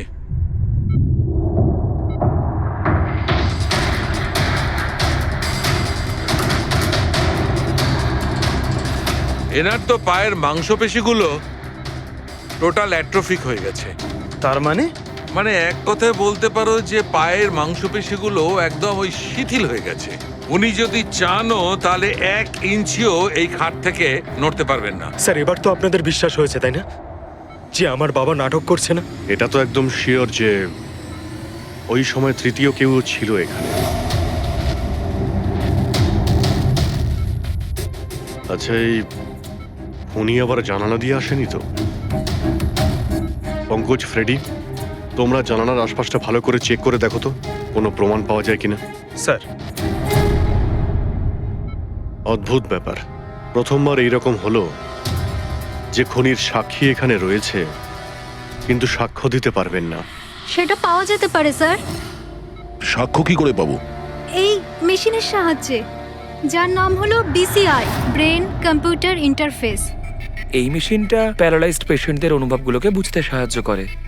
অদ্ভুত ব্যাপার, এটা কি সম্ভব? নিশ্চয়ই সম্ভব স্যার। স্যার এই মেশিনটা রক্তের অক্সিজেন ফ্লোকে বুঝে নিয়ে পেশেন্টের অনুভবগুলোকে ব্যক্ত করে দেয়। একটু ভালো করে এক্সপ্লেন করো দেখি। স্যার আমি বলছি, এই মেশিনটা মাথার ভিতরে রক্ত প্রবাহকে ডিটেক্ট করে, তারপর এটা ক্যালকুলেশন করে যে আলাদা আলাদা পরিস্থিতিতে আলাদা আলাদা প্রশ্ন করলে তার উত্তরে মস্তিষ্কের ভিতরে রক্ত প্রবাহ কেমন হচ্ছে। ও, আর এই রক্তের মাত্রা এইটা বলতে পারবে যে ওই সময় এই মানুষটা কি ভাবছিল, এর মনের মধ্যে কি চলছিল। Exactly. Good, very good. Freddy sir, এখান থেকে ওপরে যাওয়ার কোনো রাস্তা নেই, সে আমি জানি। এই পাইপটা দেখ, খুনি এই পাইপটা বেয়েই উপরে উঠেছিল, খুন করে এই পাইপটা ধরেই বেয়ে নিচে নেমে গেছিল। আর ওই ভাঙা টপটা দেখতে পাচ্ছিস, ওইটার উপরই পড়ে দৌড়ে পালিয়েছিল। চলুন স্যার, নিচে গিয়ে দেখি। চল। আমার বাবা অ্যাক্সিডেন্টের আগে এই টেকনিকটাকে আরো এগিয়ে নিয়ে যেতে চেয়েছিলেন। বাবা সবসময় এটা বিশ্বাস করতেন যে বিজ্ঞানের কাছে সব প্রশ্নের উত্তর রয়েছে, প্রয়োজন শুধু চোখ খুলে সমাধানটা খুঁজে বের করা। আপনার বাবা একদম ঠিক কথা বলতেন। হ্যাঁ স্যার, জ্ঞান স্যার চেয়েছিলেন যে বিজ্ঞানের জন্য তারা চোখে দেখতে পাক যারা দৃষ্টিহীন, যারা শুনতে পায় না তারা যেন শুনতে পায়। মানুষের উপকার করতে চেয়েছিলেন জ্ঞান স্যার। আর নিয়তির খেলা দেখুন, আজ ওনারই আবিষ্কার ওনাকে সাহায্য করছে, যেটা একদিন ওনার অনেক বড় স্বপ্ন ছিল। ঠিকই বলছেন স্যার, টপটা তো ভাঙা। আর এই দেখ, পায়ের এই ছাপগুলো দেখ, খুনি এই পথেই পালিয়েছিল। স্যার এখানে দেখুন, রক্ত স্যার। তার মানে পঙ্কজ, ঘরের ভেতর আরো কেউ ছিল যে সন্দীপ বাবুকে খুন করেছে। রক্তের এই স্যাম্পলটা নিয়ে ফরেন্সিক ল্যাবে যাওয়া যাক। আচ্ছা, এই জ্ঞানবাবু BCI এর সাহায্যে কি কথা বলতেন? যেরকম ওনার যখন খিদে পেত উনি সেটা বলতেন, যদি ওনার বেড প্যানের প্রয়োজন হতো সেটাও বলতেন, এমনকি বাবা ওটা দিয়ে দাবাও খেলতেন স্যার। কি দাবা খেলতেন? গ্রেট। হ্যাঁ স্যার, যেমন যেমন প্যাটার্ন এনার মনের মধ্যে তৈরি হতো সেই অনুযায়ী অক্ষরের পেছনে লাইটগুলো জ্বলে উঠতো, আর আমরা অক্ষরগুলোকে মিলিয়ে বুঝে যেতাম যে ইনি কি বলতে চাইছেন। তাহলে তো উনি বলতে পারবেন যে খুনি কে। হ্যাঁ স্যার, নিশ্চয়ই। স্যার বাবাকে একবার জিজ্ঞেস করা উচিত। অবশ্যই করব, আগে তো আমরা ভালো করে তদন্ত করে নিই।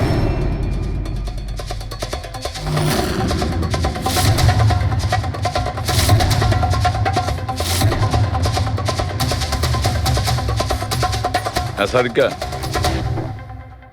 ছুরির মধ্যে কিছু পেলে? শুধু মিস্টার জ্ঞানের আঙুলে ছাপ পাওয়া গেছে, আর কারোরই নয়। তাহলে হতে পারে খুনি গ্লাভস পরেছিল স্যার খুন করার সময়। তার মানে খুনি জানলা দিয়ে ঘরের ভেতরে আসে, ও সন্দীপকে মারে, আর সেই ছুরিটা জ্ঞানের হাতে ধরিয়ে দেয়, আর তারপর লোকেরা এই রুমে আসার আগেই ও জানলা দিয়ে পালিয়ে যায়। স্যার এটাও তো হতে পারে যে খুনি কোনো বাড়ির লোক। না পূর্বী, রুমে যতগুলো লোক ছিল স্যার, তাদের কারোর শরীরেই চোট বা আঘাতের চিহ্ন ছিল না স্যার। আর ওই শুকিয়ে যাওয়া রক্ত, ওটা কোনো বাইরের লোকেরই। একটা কথা বুঝতে পারছি না দয়া, যদি খুনি বাইরের লোক হয় তাহলে এটা কি করে জানলো যে সন্দীপ জ্ঞানের সঙ্গে দেখা করতে আসবে? 10 মিনিট আগে সন্দীপ পৌঁছে যায় আর তারপর ওর খুন হয়ে যায়। স্যার এমন মনে হচ্ছে যে হতে পারে এই খুনি সন্দীপ বাবুকে ফলো করছিল, আর যখন সন্দীপ বাবু তার পুরো দিনের শিডিউল বানাচ্ছিল, হতে পারে কোনোভাবেও জেনে গেছিল যে বিকেল বেলায় সন্দীপ বাবু জ্ঞান বাবুর সঙ্গে দেখা করতে যাচ্ছেন। সে ঠিক আছে, কিন্তু এরা দুজনেই সন্দীপ আর জ্ঞানবাবু কথা বলবে সেটা কি করে জানলো? স্যার এটাও হতে পারে যে খুনি জানতো না, আর যেহেতু ও ওকে ফলো করছিল, যেই সুযোগ পেয়েছে রুমে ঢুকে ওকে মেরে দিয়েছে। দয়া নিশ্চয়ই ওর সঙ্গে কোনো শত্রুতা ছিল এই সন্দীপের ওপর, সেই জন্যই তো খুনি পিছু নেওয়া ছাড়েনি। আর বস, যার সঙ্গে এই সন্দীপ বাবুর শত্রুতা ছিল তার এ প্লাস্টিক অ্যানিমিয়া ছিল। ও আচ্ছা, এই জিনিসটা আসলে কি স্যার? পঙ্কজ, এটা একটা খুব রেয়ার ডিজিজ। এই অসুখটা খুব কম লোকের হয়। এতে মানুষের বোন ম্যারো আর বোন ম্যারো স্টেম সেলস ধীরে ধীরে নষ্ট হতে থাকে। রক্তের লোহিত রক্তকণিকা, শ্বেত রক্তকণিকা আর প্লেটলেটস সব ধীরে ধীরে নষ্ট হতে থাকে। যদি এই রোগটা রেয়ার হয় তাহলে খোঁজ নেওয়া খুব একটা কঠিন হবে না যে শহরে কতজন লোক আছে যাদের এই ধরনের রোগ আছে। এ প্লাস্টিক অ্যানিমিয়া।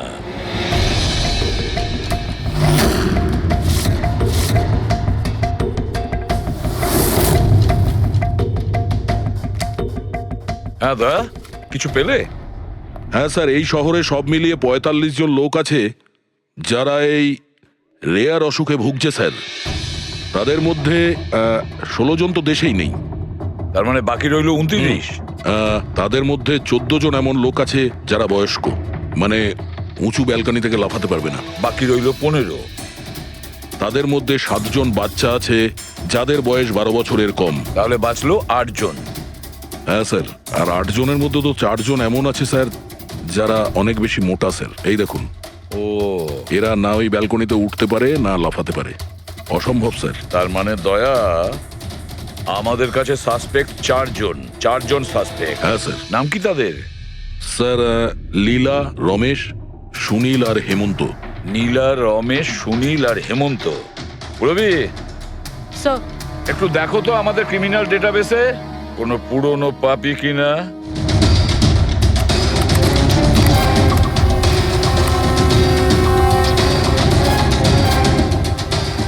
পেয়ে গেছি, রমেশ। চুরি, ছিনতাই, তাছাড়া লোকেদের মেরেওছে। থাকে কোথায় সে? সরোজনগর চল। নিয়ে এসে একে।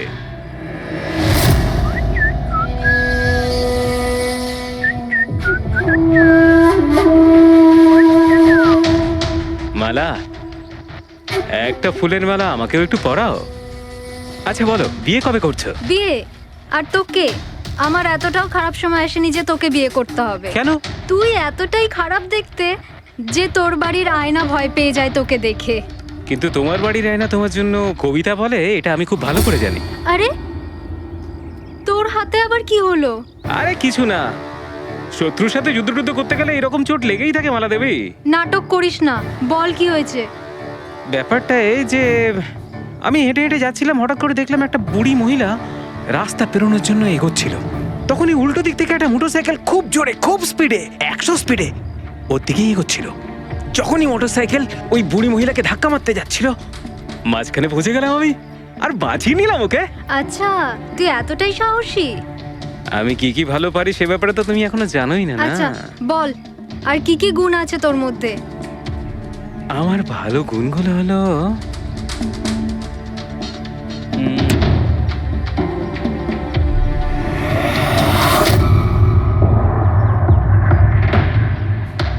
কি হলো? তোর মুখটা ভয়ে এভাবে ফ্যাকাশে হয়ে গেল? মালা, মালা আমাকে একটু একটু একটু লুকোতে দে। আরে মালা লুকোতে দে। লুকোচ্ছিস কেন?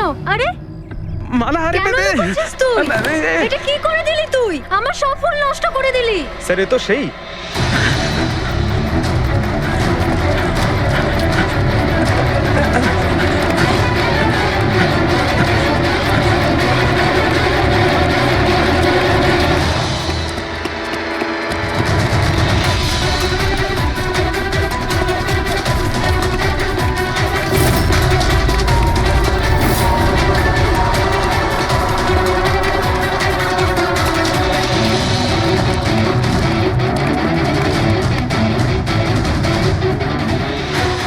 পালিয়ে গেছে মনে হয় স্যার। যাবেটা কোথায়?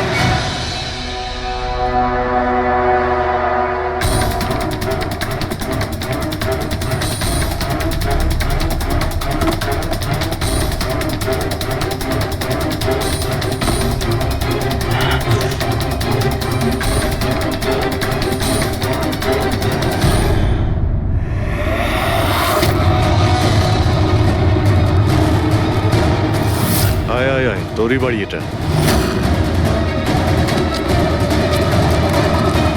দৌড়াচ্ছিস কোথায়? হ্যাঁ, সিআইডি থেকে পালানো তো সহজ নয়। আমার একটা গুণ আছে, যখন আমি রেগে যাই তখন অপরাধের খারাপ সময় শুরু হয়ে যায়। এর তো খারাপ টাইম শুরু হয়ে গেছে স্যার। এসব কোথা থেকে নিয়ে এসেছিস? হ্যাঁ, আনিনি স্যার, নিজে বানিয়েছি। এই মেশিনটা তুই বানিয়েছিস? দেখে তো মনে হচ্ছে চাও ঠিক করে বানাতে পারিস না, মেশিন বানিয়েছিস। কোথা থেকে চুরি করেছিস? না স্যার, আমি চুরি করিনি। শুধু চুরি করিসনি, খুনও করেছিস তুই। খুন? কার sir? D117 MG road, Sundarnagar. এখানে গেছিলি তো তুই? তোর হাতে আঘাত লেগেছে না?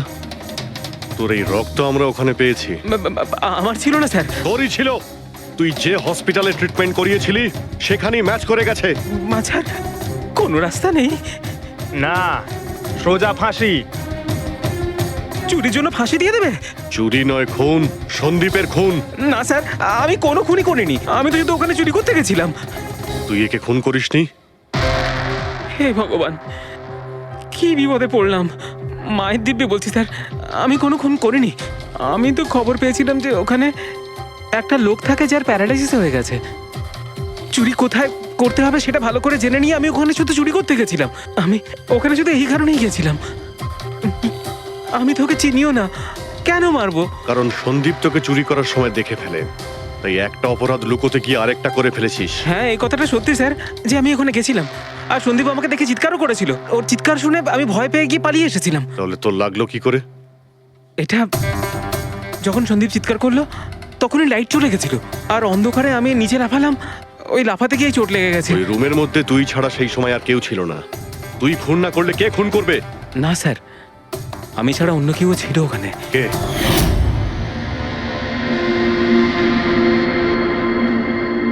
কে? কে তুমি? হ্যাঁ, অন্ধকারে মুখটা তো ঠিক দেখতে পাইনি, তবে ওর ঘড়িটা চকচক করছিল। ঘড়ি? সন্দীপ তো কোনো ঘড়ি পড়েছিল না। স্যারও মিথ্যে বলছে। কোনো মানুষ ছিল না, কোনো ঘড়ি ছিল না। কেউ ছিল কি ছিল না তার উত্তর তো ওই দিতে পারবে। জ্ঞান, উনি আজ কেমন আছেন?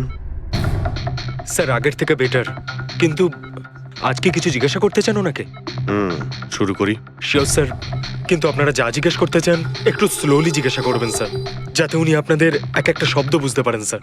হ্যাঁ, জ্ঞানবাবু, এ রমেশ, এ একজন চোর। যে রাতে সন্দীপ বাবুর খুন হয়েছিল ও এখানে চুরি করতে এসেছিল।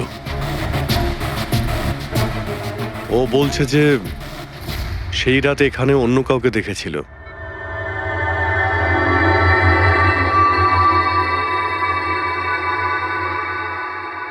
রমেশ, ওই রাত্রে তুমি যেখানে দাঁড়িয়েছিলে সেখানে গিয়ে দাঁড়িয়েও। হ্যাঁ স্যার, স্যার আমি এই দিক দিয়ে ঢুকেছিলাম আর এখানে এলাম, আর তারপর আমি এদিকে দেখলাম, আর যখনই আমি এখানে পৌঁছালাম দেখলাম সন্দীপ ওখানে দাঁড়িয়ে আছে। আমি ভয় পেয়ে পেছন দিকে ঘুরলাম আর তখনই কারেন্ট চলে গেল। এখানে দাঁড়িয়েছিলে মানে উনি নিশ্চয়ই তোমাকে দেখেছেন। আচ্ছা, ও কি এখানে ছিল?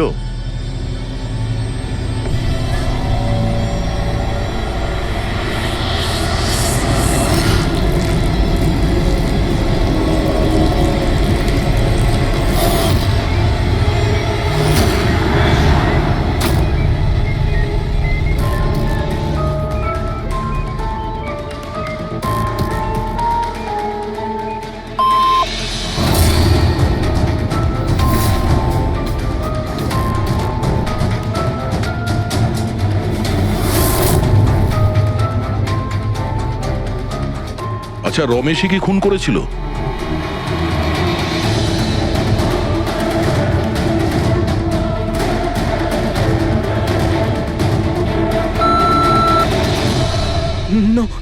স্যার নো মানে না স্যার, আমি বলেছিলাম না আমি মারিনি স্যার। হ্যাঁ ঠিক আছে, তুমি এদিকে দাঁড়াও। আচ্ছা আচ্ছা, আপনি এটা বলুন, আপনি কি খুনিকে দেখেছেন? আপনি চেনেন খুনিকে?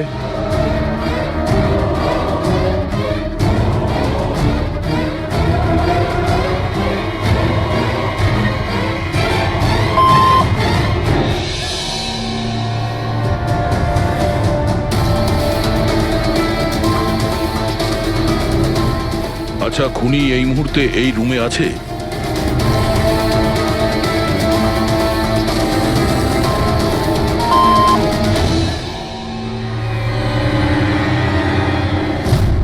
তার মানে খুনি আমাদের মধ্যে কেউ একজন? আপনার কোনো স্টুডেন্ট?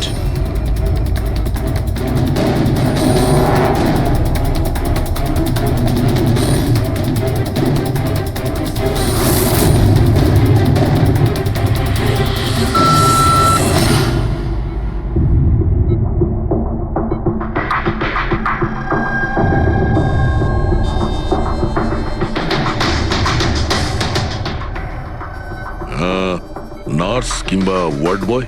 এসবের মধ্যে আপনারা আমাকে কেন টানছেন? আপনি যদি কিছু করেই না থাকেন, আপনি ভয় পাচ্ছেন কেন?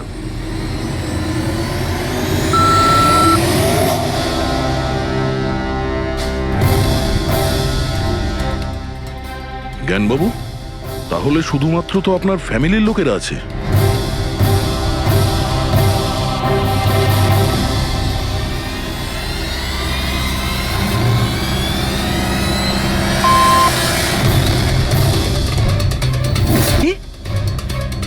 বাবা তুমি এসব কি বলছো? হ্যালো, রিল্যাক্স, ওখানে দাঁড়িয়ে থাকো, যাও ওখানে দাঁড়িয়ে থাকো। আচ্ছা এটা বলুন, আপনার ছেলেই কি খুনি?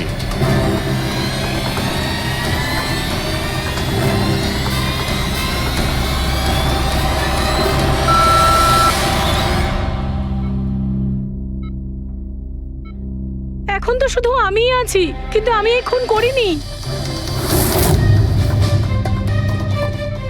জ্ঞানবাবু, আচ্ছা জ্ঞানবাবু, রিনা খুনি?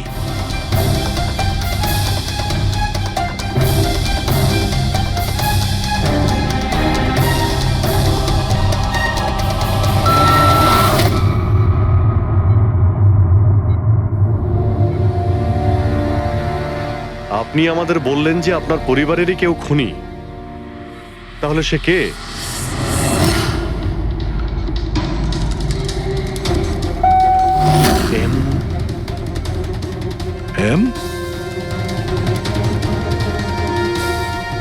আপনাদের মধ্যে কার নাম এম থেকে শুরু হয়?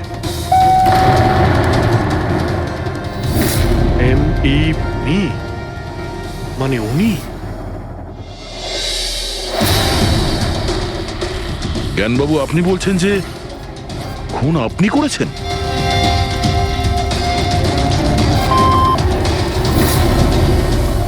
বুঝতে পারছি না ইনি কেন আমাদের সঙ্গে এরকম খেলা খেলছেন। কালকের কাগজে হয়তো আসবে যে সিআইডি নাকি খুনের অপরাধে এমন লোককে অ্যারেস্ট করেছে যে নাকি প্যারালাইসিস হয়ে পড়ে আছে 2 বছর ধরে। খুনি নিশ্চয়ই জ্ঞানবাবুর আশেপাশের কেউ। উনি ওকে বাঁচানোর চেষ্টা করছেন, জানি না কেন। সমস্ত অভিযোগ উনি নিজের মাথায় নিচ্ছেন। যদি সে আপন কেউ হয় তাহলে সেই ছুরি ওনার হাতে কেন দিতে যাবে? অন্য কারোর হাতে দিত, যাকে সহজেই বিশ্বাস করা যেত। আর কারোর ওপর যদি দোষ চাপানোরই হয়, তাহলে জ্ঞানবাবু ওকে বাঁচাচ্ছেন কেন, যখন এই সন্দীপবাবু ওনার খুব ভালো বন্ধু, ভাইয়ের থেকে? এটাই তো, সব থেকে বড় বন্ধু, ভাইয়ের থেকেও বড় বন্ধু। কিছু তো একটা গোলমাল আছে। এ কি সত্যিই বন্ধু নাকি শত্রু? জ্ঞানবাবুর ছেলে বলছিল সন্দীপবাবু ওনাকে 2 বছর ধরে টাকা পাঠাচ্ছিল, ওনার অসুখের সময় ওনার পাশে ছিল। তার উপরে স্যার, ঘটনার দিন সন্দীপ 25 লাখের চেক নিয়ে এসেছিল। ওনার ফ্যামিলি মেম্বার তো এটাই ভাববে যেটা দেখানো হয়েছে। আর সব সময় পর্দার পিছনের খেলাটা অন্য কিছু হয়ে থাকে, অন্য রকম হয়ে থাকে। কিন্তু স্যার, পর্দার আড়ালের সত্যিটা তো শুধুমাত্র জ্ঞানবাবুই জানেন, আর উনি তো সত্যি কথা বলছেনই না। জ্ঞানবাবু সত্যি কথা বলছেন না তো কি হয়েছে বস? ওর মস্তিষ্ক তো সত্যি কথা বলবে। আমার জ্ঞান বাবুর মস্তিষ্ক চাই। জ্ঞান বাবুর মস্তিষ্কটা এনে দাও, তারপর দেখবে তুড়ি মেরে খুনির কাছে পৌঁছে যাবো। ডক্টর সালুকে, এটা কি ধরনের ডিমান্ড করলেন আপনি? কারণ মস্তিষ্ক কি করে নিয়ে আসা সম্ভব? কেন হবে না ফেডরিক? এই কেসে ওনার মস্তিষ্ক তো ওকে এনে দিতেই পারি আমরা। কেননা গত 2 বছরে ওনার মস্তিষ্কে যা কিছু ঘটেছে সব বিসিআই মেশিনে রেকর্ড হয়েছে। এক্স্যাক্টলি বস। আর এই মেশিনে আমাদের বলবে যে জ্ঞান বাবুর সঙ্গে ওর কি আর কেমন সম্পর্ক ছিল। হ্যাঁ ফেডরিক, সব ডেটাগুলো নিয়ে এসো বিসিআই মেশিনের। আর দয়া স্যার, রমেশকে ওনাদের বাড়িতে নিয়ে যাও, আর ওখানে যে কয়জন লোক ছিল সবার ঘড়ি চেক করাও। স্যার, এখনো আমাদেরকেই সন্দেহ করছেন? হ্যাঁ, আর ততক্ষণ সন্দেহ করব যতক্ষণ আসল খুনিকে পাওয়া যায়। কিন্তু জ্ঞান স্যার তো বলেই দিয়েছেন আমরা সবাই নির্দোষ, তাও আপনারা। হতে পারে উনি মিথ্যে কথা বলছেন তোমাদের মধ্যে কাউকে বাঁচানোর জন্য। তাহলে আপনারা আসল খুনিকে কিভাবে খুঁজবেন? সিআইডি এই দায়িত্ব আমাকে দিয়েছে, কেননা সেই রাতে আমি খুনির ঘড়িটা দেখতে পেয়েছিলাম। কিন্তু সেদিন তো ঘরে অন্ধকার ছিল, তুই ঘড়ি কি করে দেখলি? ম্যাডাম, এই পৃথিবীর বেস্ট চোর আমি। যে জিনিসের দিকে নজর দিই মাথায় পুরো কুষ্টি চেপে যায়। তাহলে দুনিয়ার বেস্ট চোরবাবু কাজে লেগে যান।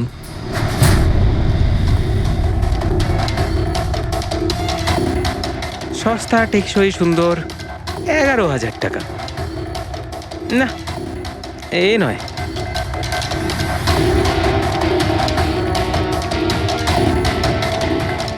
না স্যার, আপনি একটু হাতটা দেখাবেন? এও নয়, এটা তো একেবারে বেকার। ও হ্যালো, বেকার এটা, 2 লাখ টাকা দাম। আরে ম্যাডাম, 2 লাখের ঘড়ির কপি, এটা ডুপ্লিকেট মাল। চোরবাজারে এর গুদাম আছে, 1500 টাকাতে আনিয়ে দেবো। হাতটা দেখি। হাত কেন কাঁপছে আপনার সকাল সকাল? না স্যার, এও নয়। স্যার, অ্যাকচুয়ালি আমার নিউরোলজিক্যাল প্রবলেম রয়েছে। ছোটবেলা থেকেই আমার হাত কাঁপে, আমি কোনো কিছু ভালোভাবে ধরতে পারি না। পঙ্কজ, একটু ওই পেনটা দাও ওকে।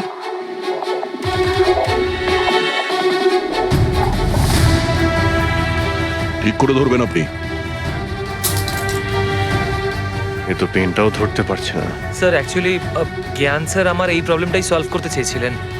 উনি এর সাথে রিলেটেড রিসার্চও করছিলেন, কিন্তু হয়তো ভাগ্যের সম্মতি ছিল না এতে। আর জ্ঞান স্যারের গাড়ির অ্যাক্সিডেন্ট হয়ে গেল। ভরসা রাখো, এর কোনো না কোনো চিকিৎসা তো হয়েই যাবে। তুমি দেখো বাকিদের ঘড়িগুলো। না স্যার, এদের মধ্যে কারোর ঘড়িই নয়। কারোর কাছেই নেই?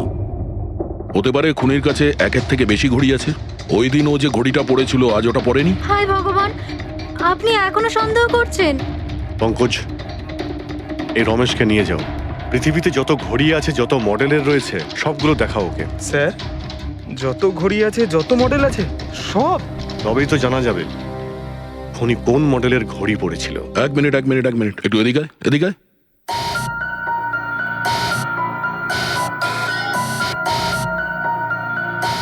এই নাও,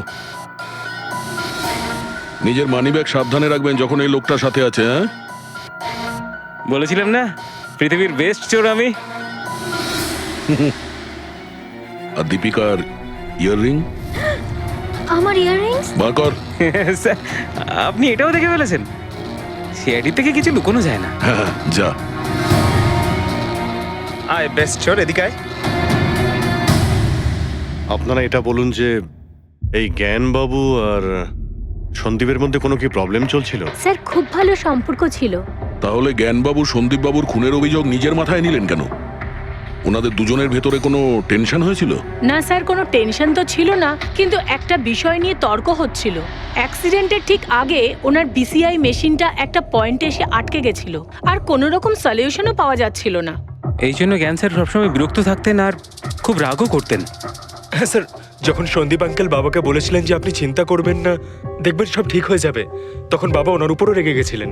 হ্যাঁ স্যার, এর জন্য হয়তো উনি জোরে গাড়ি চালাচ্ছিলেন আর অ্যাক্সিডেন্টটা হয়ে গেছে। এক মিনিট। যদি এই অ্যাক্সিডেন্টটা বিসিআই মেশিন তৈরি হওয়ার আগেই হয়েছিল, তাহলে এই বিসিআই মেশিনটা কাজ করছে কি করে? স্যার, সন্দীপ আঙ্কেল সেটা কমপ্লিট করেছিলেন। সন্দীপ বাবু? কিন্তু উনি তো কোনো সায়েন্টিস্ট ছিলেনই না। হ্যাঁ, কিন্তু জানি না স্যার, সন্দীপ আঙ্কেল ওই মেশিনের সব সমস্যাগুলো ঠিক করে দিয়েছিলেন স্যার। আর বাবার অ্যাক্সিডেন্টের 1 মাস পরেই ওটা কাজ করতে শুরু করে দেয়, আর প্রজেক্টও সাকসেসফুল হয়েছে স্যার। অদ্ভুত ব্যাপার, এটা কি করে হতে পারে? একজন নন সায়েন্টিস্ট এরকম কমপ্লিকেটেড মেশিন কি করে চালু করতে পারে, যেটা ওনার মতো বৈজ্ঞানিকই শুরু করতে পারেননি? বোধহয় আন্দাজি করে ফেলেছিলেন।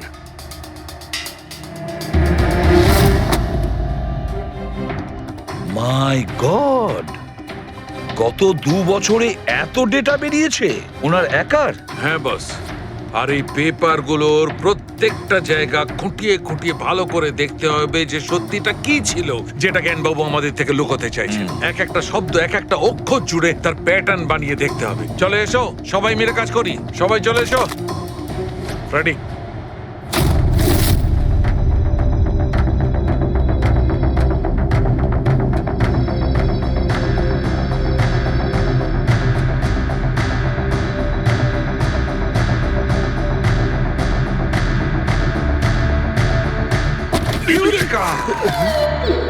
কি হলো স্যার, কি পেলেন? জানতে পারা গেছে যে আসলে ওই রহস্যটা কি, আর এই রহস্যে আছে একটা ভিলেন। জানতে পেরেছি যে জ্ঞানবাবু কিভাবে একটা একটা অক্ষর জুড়ে এই ঘটনাটাকে ব্যাখ্যা করেছেন। অক্ষর, অক্ষর থেকে তৈরি শব্দ, আর শব্দ থেকে তৈরি বাক্য, সেন্টেন্স। না জানি কত সময় লেগেছিল ওনার পুরো ঘটনাটা, পুরো সত্যিটা এভাবে বলার জন্য। হ্যাঁ বস, কম করে 6 মাস।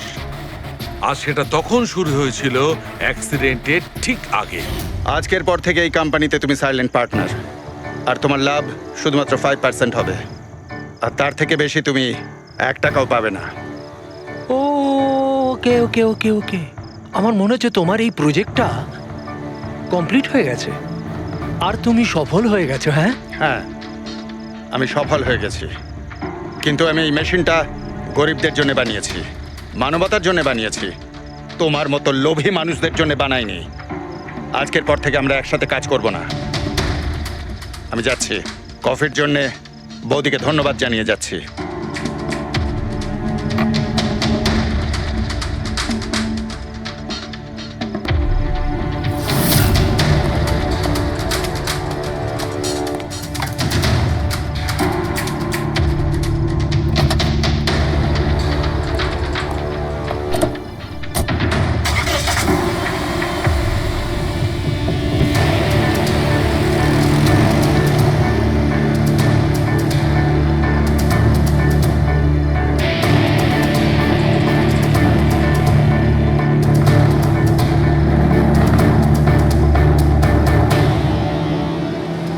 কি হলো? হঠাৎ করে গাড়ি ব্রেক ধরছে না কেন? ব্রেক ছুঁয়ে কি হলো?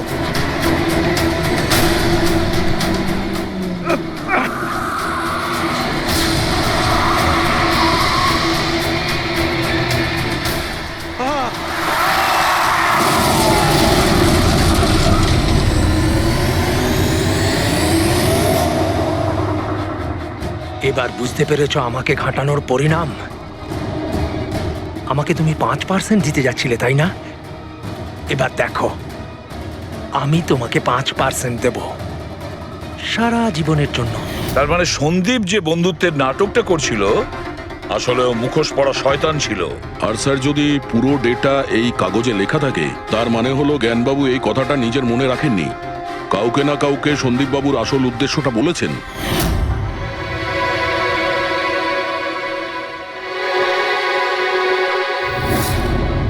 আর উনি এই ব্যাপারে যে বা যাকে সত্যিটা বলেছিলেন সেই হলো অপরাধী, সেই হলো সন্দীপের খুনি। কিন্তু স্যার, যদি খুনি জ্ঞানবাবুর হয়ে প্রতিশোধ নিতে চাইতো, তাহলে খুনি ছুরিটা জ্ঞানবাবুর হাতে কেন ধরালো? ওনাকে ফাঁসাতে চাইছিল? না পুরবি, আমার তো মনে হয় না। খুনি ওনাকে সান্ত্বনা দিতে চেয়েছিল, যে এটা বোঝাতে চেয়েছিল যে দেখুন, আমি আপনার হয়ে সন্দীপকে মেরে ফেলেছি, আপনার প্রতিশোধ আমি নিলাম। আর তাকে বাঁচানোর জন্য জ্ঞানবাবু পুরো অভিযোগ নিজের উপর নিয়ে নিয়েছেন। দয়া, খুনির কাছে পৌঁছানোর একটাই রাস্তা আছে, সেই ঘড়িটা রিস্ট ওয়াচ, যেটা রমেশ দেখেছিল।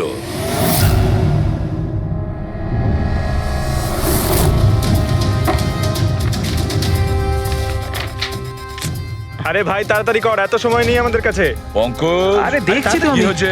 স্যার কি হলো রমেশ, মজা আসছে কি না? যথেষ্ট স্যার, আমি হাত জোড় করছি, আমি আর ঘড়ি দেখতে পারবো না। 10,000-এর উপর ঘড়ি আমাকে দেখানো হয়েছে, আমার মাথা ঘুরছে স্যার। যতক্ষণ না ঘড়ির মডেল খুঁজে পাচ্ছিস ততক্ষণ বাড়ি যেতে দেবো না তোকে। স্যার স্যার, এই, কি স্যার, আমাকে করছিস? ক্ষমা করে দিন স্যার, আমি বলছি বাপের জন্য আর চুরি করবো না, আমাকে বাড়ি যেতে দিন স্যার। ওট ওট ওট ওট ওট, জানা তো দরকার ওই রাতে তুই ওখানে কোন ঘড়িটা দেখেছিলি? হ্যাঁ, এখন আর কটা ঘড়ি দেখবো স্যার? এতগুলো ব্র্যান্ডের এতগুলো মডেল দেখলাম স্যার, ওগুলোর মধ্যে কোনোটাই নয় ওটা। তো কোনো মডার্ন ঘড়ি ছিল নাকি? হ্যাঁ ম্যাডাম, একদম মডার্ন ঘড়ি ছিল। ঘড়ি তো ছিল কিন্তু ঠিক ঘড়ির মতো দেখতে ছিল না। কি বললি? মডার্ন ঘড়ি ছিল অথচ ঘড়ি নয়? হ্যাঁ। ঘড়ি দেখেছিস তো? ড্রয়িং করাতে পারবি? ঠিক আছে, পুরবি একে দিয়ে স্কেচ বানাও। স্যার, হ্যাঁ, স্যার এইটা।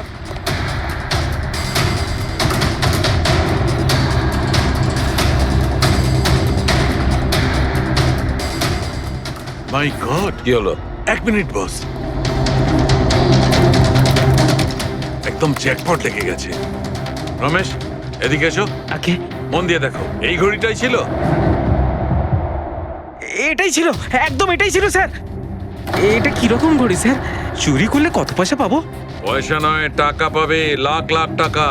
এত দামি ঘড়ি এটা? ঘড়ি নয়, এটা স্যাটলা বলে একে, স্যাটলা। স্যাটলা? এবার খুনি কে সেটাও আমি বলতে পারি। কে এই খুনি? সে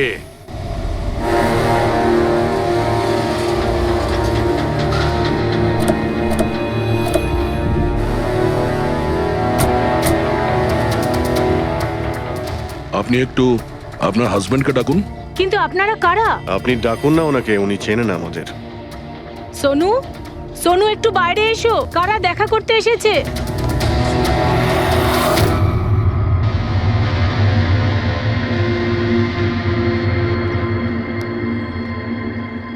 আপনারা এখানে?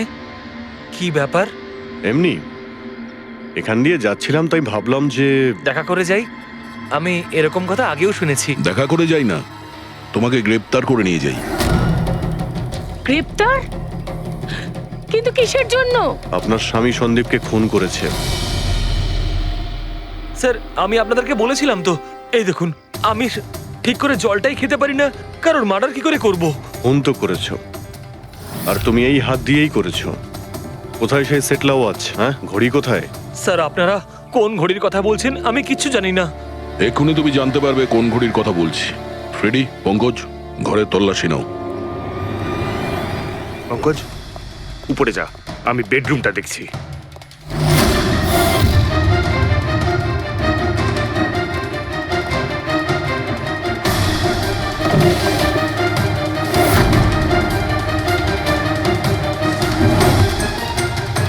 কিচ্ছু নেই।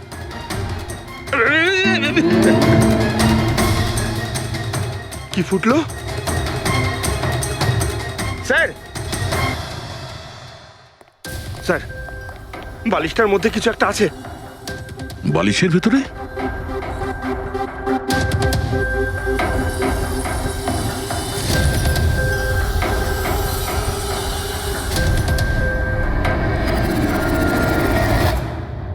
তাই তো, ঘড়ির মতো দেখতে। হ্যাঁ। এই ঘড়িটা কার? আর এই বালিশের ভেতরে কি করছে? আমি কি করে জানবো? যে দোকানদারের থেকে বালিশটা কিনেছিলাম তারই হবে। বড় এটা। স্যার, আমি কারোর ঘড়ি কেন পড়তে যাবো স্যার? তুমি এটা পড়বে নাকি অ্যারেস্ট করবো আমরা? অভিজিৎ, একটা কাজ করি, আগে আগে ঘড়ি পরাই, হাত করা তো নিজের থেকেই লেগে যাবে। হ্যাঁ, নাও ওই ঘড়িটা খোলো। স্যার,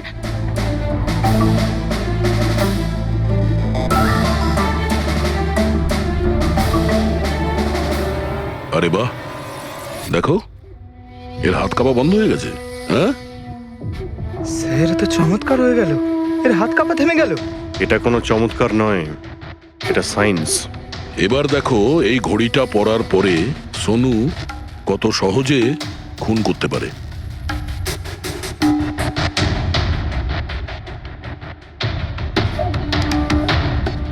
স্যার কিন্তু এই ঘড়িটা কাজ করে কি করে?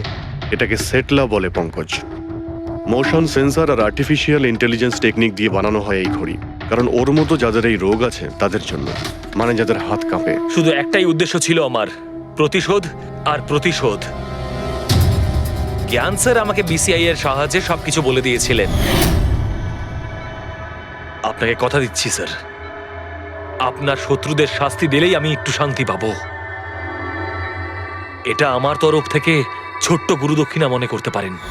সেদিন কোম্পানির অ্যানিভার্সারি ছিল আর আমি জানতাম যে সন্দীপ ওখানে নিশ্চয়ই আসবে। প্রত্যেকবারের মতন জ্ঞান স্যারের সাথে ও ওটাই করবে। জ্ঞান স্যারের সাথে কথা বলার আগে ও সবাইকে বাইরে বের করে দিত, যাতে ও স্যারকে অপমান করতে পারে। কিন্তু এইবারে ও এটা জানতো না যে মৃত্যু ওর জন্য অপেক্ষা করছে। আজ আমাদের কোম্পানির 5 বছর পূর্তি। যখন বাড়ির প্রত্যেকে রুমের বাইরে এক এক করে চলে গেল, তখন ওদের খেয়াল ছিল না যে আমি ওদের সাথে নেই। দেখো আমি কেমন বন্ধু। A promise is a promise my friend, and you know as I কে তুমি? হ্যাঁ, আর তারপরে আমি কারেন্ট অফ করে দিই আর জ্ঞান স্যারের সামনে আমি ওকে মেরে ফেলি। আর তারপরে আমি